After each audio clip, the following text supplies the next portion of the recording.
Eto na nga mga chong, marami tayong PBA updates. Ang Barangay Ginebra player na magbabalik, malaki ang maitutulong sa paparating na semifinals. Calvin Abueva, kumpiyansa sa paparating na semifinals. Ito nga ang Magnolia Hotshots mga chong ay makakatapat sa Best of 5 semifinal series ang Phoenix Super LPG. Kaya naman, excited nga itong si Calvin Abueva na makatapat ang kanyang dating koponan. Nag-react din itong si Calvin Abueva sa sinabi ni Jason Perkins na excited siyang makamatch up ang kanyang mentor na si Calvin Abueva. Ang reply nitong si Calvin Abueva ay masaya nga ito na Phoenix Super LPG ang kanilang makakaharap sa semifinals. Looking forward nga rin daw siya na makatapat si Jason Perkins sa loob ng painted area. Pero kumpiyansa nga itong si Calvin Abueva na magagawa nilang makuha ang panalo dahil napakainit nga daw ng performance ng kanyang koponan. Nakuha na nga daw nila ang kanilang redeem na nagsimula pa noong PBA on tour. Masaya si Calvin Abueva na naipagpapatuloy nila ang kanilang magandang inilalaro at malaki nga daw ang tsansa nila na magkampiyon ngayong conference at matagal na nga daw yang inaantay ni Calvin Abueva dahil simula nga daw nang malipat siya ng Magnolia Hotshots ay hindi pa rin ito nakakakuha ng kampyonato. At mukhang ito na nga daw ang time ng Magnolia Hotshots na magkampiyon ngayong Commissioner's Cup. Sa ngayon nga mga chong ay nasa semifinals pa lang ang Magnolia Hotshots. Hindi nga sila po pwedeng magkampante kontra Phoenix Super LPG dahil napakaganda nga rin ng kanilang ipinakitang performance. Tinalo pa nila ang Meralco Bolts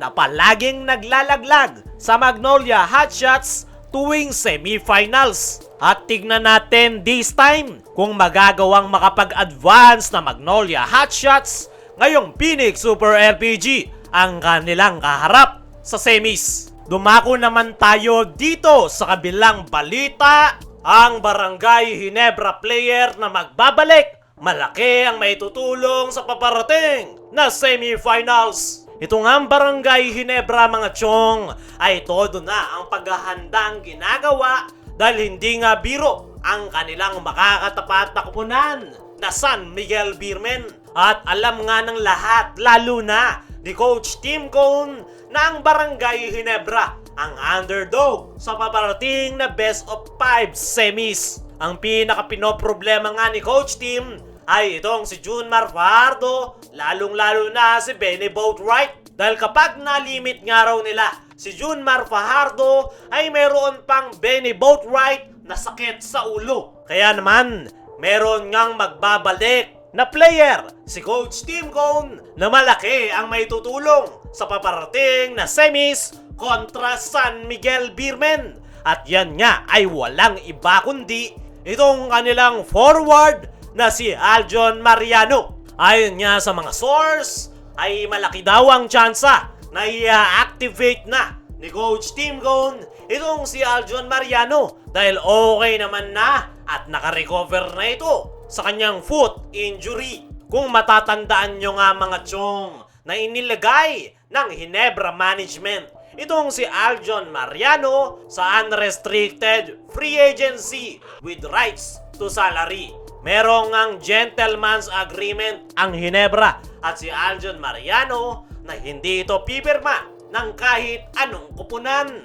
kapalit ng tuloy-tuloy ang kanyang pasahod. At ngayon nga na nangangailangan si Coach Tim Cone ng dagdag reinforcement sa loob ng painted area sa paparating na semifinals ay plano nga ni Coach Tim na i-activate si Aljon Mariano. At plano nga itong i-assign ni Coach Tim for defensive purposes. At mukhang ito nga ang isa sa posibleng nakikita ni Coach Tim Cone na po pwede niyang gamitin pang depensa kontra sa SMB import na si Benny Boatwright. Hindi na nga bago kay Aljon Mariano ang pagdepensa sa mga imports. Subok na nga ang nasabing forward at isa nga sa pinakatumatak sa depensang ipinakita ni Aljon Mariano ay noong bantayan nito noon si Allen Durham. Effective nga na si Aljon Mariano ang naging main defender ng Barangay Ginebra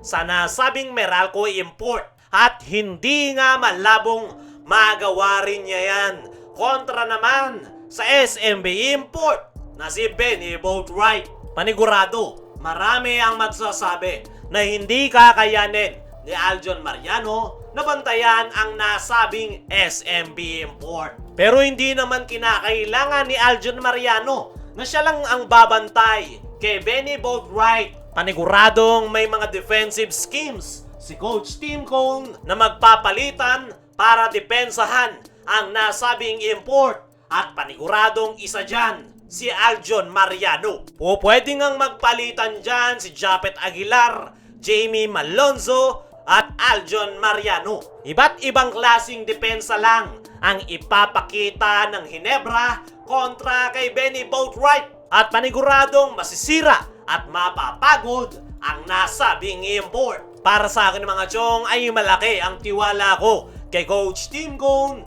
na meron siyang mga plano pagdating sa depensa. Nagawa rin niya yan noon last Commissioner's Cup kung saan Bay Area Dragons ang kanilang nakaharap. Napakaganda nga ng depensa ng Barangay Ginebra at panigurado na ganyan rin ang ipapakita nila kontra sa San Miguel Beermen.